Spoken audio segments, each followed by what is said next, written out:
faut réaliser que il est tout simplement surréaliste de penser qu'un agent des eaux et forêts va surveiller une forêt qui va, je dirais quoi, de Libreville à Kango.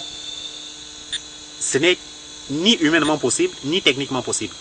Alors à partir de ce moment, l'idée de l'observation indépendante par les acteurs de la société civile vient ici pour donner à ces messieurs-là qui sont adossés à des massifs forestiers, qui vivent au cœur de ces massifs, leur donner des instruments techniques pour qu'ils suppléent, pour qu'ils appuient le travail que doivent faire les officiers de police judiciaire que sont les acteurs des eaux et forêts.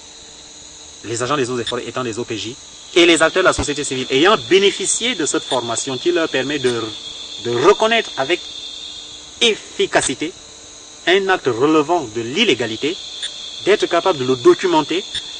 Alors la société civile ayant ces instruments-là, elle peut efficacement les répercuter avec preuve à l'administration des forêts qui par la suite prendra ses responsabilités pour amener le Gabon vers les objectifs que la communauté internationale nous encourage à atteindre.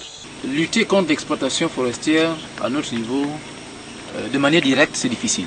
De manière directe, c'est difficile parce que nous ne disposons pas d'une logistique et de moyens juridiques pour pouvoir le faire. Ce que nous faisons simplement, c'est que lorsque nous allons sur le terrain, nous faisons des constatations, nous élaborons des rapports et nous les envoyons d'abord à nos partenaires et lesquels partenaires sont censés à leur tour les envoyer au niveau de la tutelle, c'est-à-dire les ministères et sinon le gouvernement, pour leur faire comprendre que finalement certains exploitants forestiers ne veulent pas travailler dans la conformité. Notre participation va également à la sensibilisation des communautés parce que la forêt n'est pas dans les milieux urbains, donc les villes. La forêt est dans le milieu rural. Il y a des acteurs qui sont dans ce milieu et ces acteurs sont principalement les populations. Elles sont partie prenante, ce sont ces populations qui depuis des années géraient les forêts. Donc nous, notre approche est de faire en sorte également que les populations qui sont autour des forêts s'intéressent à la question de la lutte contre l'exploitation illégale et soient des relais assez importants pour le gouvernement et pour la société gabonaise en général.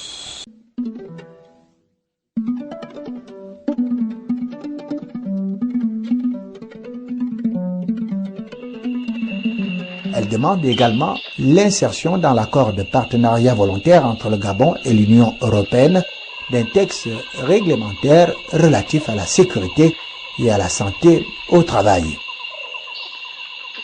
Ces objectifs ont du reste servi de socle à un ensemble d'activités au niveau des organisations de la société civile. Le processus FLEG va permettre, d'une part, aux sociétés de vendre leurs bois de manière légale et d'autre part, à l'État d'engranger un peu plus de sous, un peu plus d'argent, de bénéfices, si ce bois est vendu de manière légale.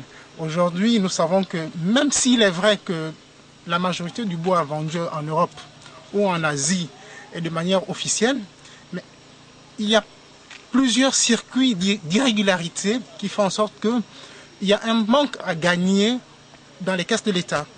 Et ce manque à gagner dans les caisses de l'État fait en sorte qu'il y a un certain projet de développement qui ne voit pas le jour. Donc, pour nous, en tant que société civile, nous souhaiterions que l'exploitation forestière se fasse de manière légale. Si toutes les parties participent à la confection des dossiers ou simplement à la mise en place des documents cibles qui permettraient à un exploitant forestier d'exploiter le bois au Gabon, ce serait une bonne chose. Donc, en gros, il faudrait que toutes les parties participent à la mise en place des documents juridiques qui vont faciliter l'exploitation du bois au Gabon. À ce jour, il y a certes des acquis, mais aussi des questionnements sur l'ensemble des mesures adoptées ces dernières années en matière de lutte contre l'exploitation illégale des forêts et l'obligation d'une transformation locale du bois gabonais avant exportation. Et finalement, d'envisager autrement le combat de la société civile pour une exploitation rationnelle et saine des ressources forestières du Gabon. Nous nous sommes engagés en tant qu'ONG à nous intéresser aux questions de gouvernance forestière. Cet intérêt va déjà de l'examen des lois, Donc nous prenons part à tout ce qui est examen de loi pour essayer d'identifier les faiblesses et les forces, pour également améliorer les questions d'application de loi, parce qu'il y a beaucoup de lois qui n'ont pas de décret d'application, qui n'ont pas les moyens d'être appliquées sur le terrain.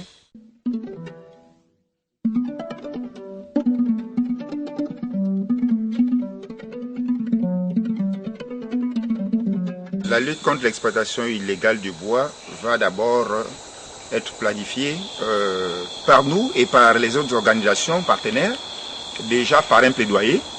Le plaidoyer vise à interpeller le gouvernement sur les questions de loi qui ne sont pas mises en application, sur les questions de loi qui n'ont pas assez de moyens. À l'endroit des populations, voir comment les entreprises élaborent leur cahier de charges et comment ils exploitent vis-à-vis de la population, premièrement. Deuxièmement, par rapport aux illégalités de l'exploitation, en ce moment-là, qu'est-ce que nous faisons? Quelques rapports que nous envoyons à nos partenaires. Il faut veiller à ce que le forestier n'aille pas d'une assiette à une autre pendant l'année. Il faut veiller à ce qu'il reste dans cette assiette, parce qu'en terminant cette assiette, en allant sur la deuxième, le forestier permettra à la première de se régénérer.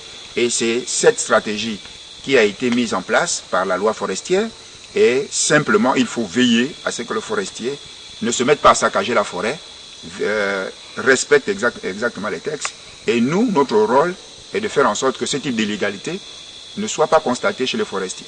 Notre politique se résume pour l'heure à expliquer aux populations le bien fondé de participer à cette exploitation forestière dans leur région.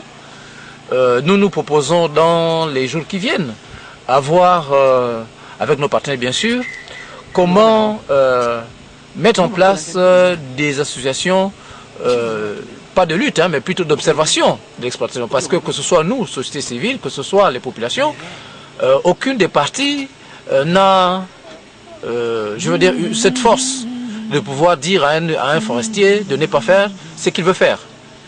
Donc c'est pour cela que nous nous limitons pour l'heure aux actions de sensibilisation et d'éducation environnementale auprès des populations. Ma hache défie le bois, ma hache mord le bois, ma hache déteste le bois. Je connais ma hache. Quand elle rit, quand elle pleure, quand elle se fâche, ma hache mord le bois. Le soleil mord mon corps, ma hache déteste le bois et moi je déteste l'air.